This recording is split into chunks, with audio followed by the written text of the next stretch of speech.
দেখো আজকে কদ্দুগুলা মাছ আছে। তুমি সকাল উঠে মাছ মেরে গেছ? ও ওরে বাবা, লাল কার্প পাইছে আজকে। ও কেমনে পাইছে রে? জল দে, হ্যাঁ, জল দে। জাল দিয়ে মাছ পাইছ? কখন দেখে তুমি মাছ মারবে? সকালে 6টার দিকে। 6টার সময় গেছে? এলে ঘুম থেকে তখন আমি দেখি না। হ্যাঁ হাই হাই, ভালো হয়েছে রে, বড় একটা দেখছ। কত বড় একটা মাছ পাইছ। আজকে ভালোই খাওয়া হবে গো, বাম্পার খাওয়া হবে।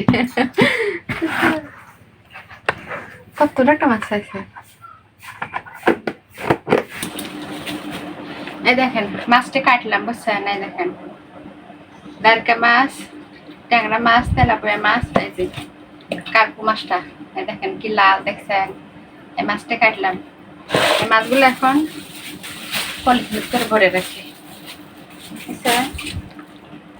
এই যে তেলাপিয়া মাছগুলো পলিথিনে ভরে রাখি।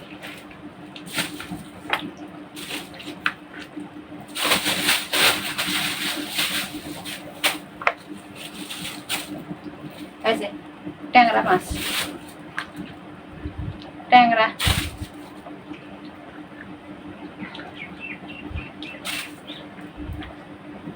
ট্যাংরা মাছ, এগুলো সব আমাদের পুকুরের মাছ। বুঝছেন? আপনাদের ভাইয়া মারছে, কালকে রাতে অর্ধেক মারছে, আজকে অর্ধেক মারছে। তো এগুলো ফ্রিজে রাখি, সবগুলো তো আর একবারে খাওয়া যাবে না, রাখি। এই যে মাথাটি করে এরকম করে কাটে রাখি, তাহলে সুন্দর হবে। দেখেন মাথাটি করে কাটে রাখলে সুন্দর হয়।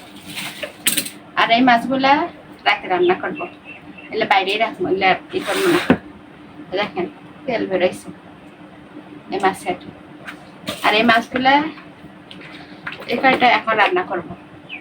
এখন খাওয়ার কিছু নাই, যা তরকারি ছিল সব আপনাদের ভাইয়া খাইয়া গেছে। তো এইটুকু এখন আমি রান্না করবো, এইটুকু রান্না করে এখন খাবো। আর এগুলো ফ্রিজে রাখবো, ঠিক আছে? এখন এই মাছ কয়টা ফ্রিজে রাখে, দেখছেন ফ্রিজ ফাঁকা, ফ্রিজে কিছু নেই। এই মাছ কয়টা ফ্রিজে রাখবো, বুঝছেন? এই কয়টা রাখতেছি ফ্রিজে, শুধু চালের গুঁড়ি আর কিছুই নাই, বুঝছেন? আর এগুলো একটু মেহেন্দি বাটা। ওরে বাপরে বাপরে কি শক্ত রে, এটুকু মেহেন্দি বাটা মাথায় দেওয়ার জন্য, ঠিক আছে? আর কিছুই নাই।